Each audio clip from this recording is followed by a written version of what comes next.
kulanti wacan daawade meel walba aad joogto iyo sida aad u daawanayso barnaamijkani gaaban ee qosolka ximbaarsan. barnaamijkani waxaa loogu magac daray muuqaalka caasimadda iyo baashaalka maalinta Jimcaha. anigoo Cabdi Ahmed Maclow Zaki ah ayaa soo diyaariyay anaana idin la socodsiin doona insha Allah.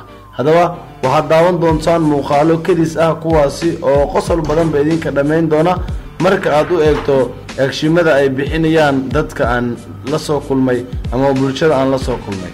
telefoon gacan qaad ayaan muuqaalka ka daawan doonaan kaasi oo inta badan ba iyaga oo aan la weydiin dib isaga soo celin doona.